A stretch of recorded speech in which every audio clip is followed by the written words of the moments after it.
पाशं शिरपुरवंदिनी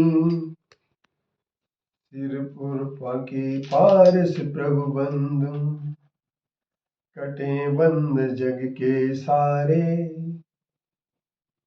पार्श्वनाथ के चरण कमल में जीवन के दिन हम गुजारे।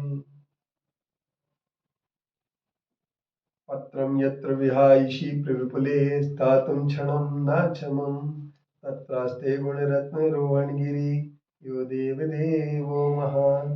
चित्रं नाट्य करोति कस्य मनसा दृष्टा पुरे सिरिपुरे सश्रीपाश जिनेश्वरो विजयते दिग्वासिषां शासनम्। पत्र टिके न जहाँ अधर में गुण रत्नों का गिरिवर हो। कितना विस्मय किसे नहीं हो चलो देख लो सिरपुर को। देवों के भी देव पार्श जिन अंतरिक्ष में शांत रहे। युगों युगों तक दिगंबरों का जिन शासन जयवंत रहे। मैं सिरपुर 0 पॉइंट से आपके लिए आज यह बता देना चाहता हूँ कि लोग धन का संचय निर्धन लोग भी करते हैं। लोगों में ये मान्यता है कि हमें दान करने के लिए धन संचय बहुत जरूरी है, लेकिन वे भूल जाते हैं कि मात्र धन संचय करने से और दान के लिए धन संचय करना, त्याग के लिए धन संचय करना, गरीबों के उपकार के लिए धन संचय करना उसी प्रकार से है जिस प्रकार की कोई व्यक्ति मिट्टी में अपने शरीर में लपेट लेता है और इसलिए कि मुझे नहाना है, स्नान करना है, इसलिए वह मिट्टी लपेट लेता है। ठीक इसी तरीके से यह व्यक्ति पाप से अर्जित संपूर्ण धन को यह भूल जाता है। ये धन पापों से अर्जित होता है।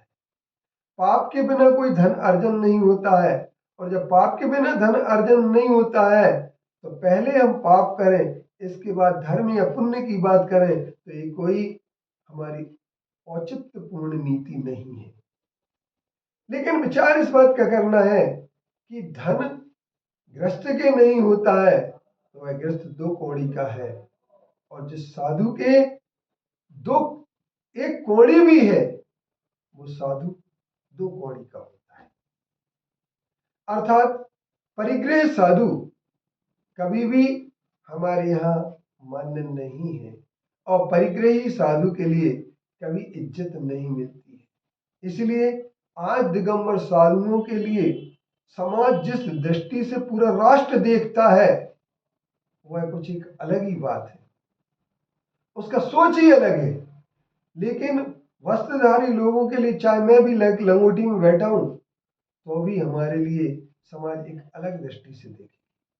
त्याग की पूजा होती है, और त्याग करने के लिए धन संचय करना, धन का ही त्याग नहीं किंतु ममकार और अहंकार का त्याग करना सबसे पहले आवश्यक होता है। जब हम अहंकार और ममकार को छोड़ देते हैं, हमारा अहंकार और ममकार समाप्त हो जाता है, तो हमारा उसी समय से एक ध्यान रखना, सच्चे त्याग की ओर हमारे 1-2 कदम बढ़ जाते हैं। लेकिन हम लोग क्या करते हैं, सच्चे त्याग की ओर बढ़ने की अपेक्षा धन की ओर बढ़ जाते हैं। धन पापों से अर्जित होता है। इसलिए बंधुओं, आज हमारे भगवान को भी धनाढ्य बनाने का प्रयास किया जा रहा है। कुछ परंपरा ऐसी देखी गई कि भगवान को पार्टी बनाते हैं और उसमें अपने साझेदारी में लेते हैं, और जो पैसा आता है उसमें हिस्सा भगवान को देते हैं। लेकिन भगवान से तो पूछो, भगवान महावीर स्वामी ने, भगवान पार्श्वनाथ ने, आदिनाथ ने, तीर्थंकरों ने सारा का सारा राजपाट छूटा, व्यापार छोड़ दिया, और तुम उनके लिए फिर व्यापार में घसीटना चाहते हो। अपने मादक व्यापार में, मादक पदार्थों के व्यापार में, गलत व्यापार में, अफीम के व्यापार में, चरस के व्यापार में, गांजे के व्यापार में, किस व्यापार में आप उन्हें घसीटना चाह रहे हो? किराने के व्यापार में जहां रोज जीव हिंसा हो रही है, किस व्यापार में आप?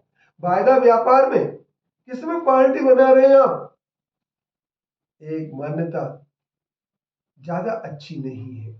इस पर हमें विचार करना होगा, हमें इस पर सोचना होगा कि हमारे विचार कितने इसमें साफ सुथरे होना चाहिए। परिग्रह से सुख और शांति प्राप्त होने वाली नहीं है। अगर सुख और शांति प्राप्त होने वाली है तो सिर्फ एकमात्र अपरिग्रह और निश्चल वृत्ति से। वह जो निश्चल होता है वो खुश होता है, जो अपरिग्रही होता है वो खुश होता है, क्योंकि वह जानता है इन बाह्य वस्तुओं से सुख प्राप्त होने वाला नहीं है। अगर सुख प्राप्त होने वाला है तो अंतरंग अपनी आत्मा से सुख प्राप्त होने वाला है। इसलिए हम अपनी आत्मा को ही समझें और आत्मा में ही लीन होने का प्रयास करें, तो निश्चित तौर पर हमारी आत्मा का कल्याण होगा। और जो इस प्रकार से सोच लेते हैं वे ही सच्चे सुख को प्राप्त करते हैं, क्योंकि परिग्रही स्वर्ग के देव भी सुख को प्राप्त नहीं कर पाते हैं। अतः हमें सच्चे सुख की ओर बढ़ना चाहिए। ओम शांति, ओम शांति, ओम शांति।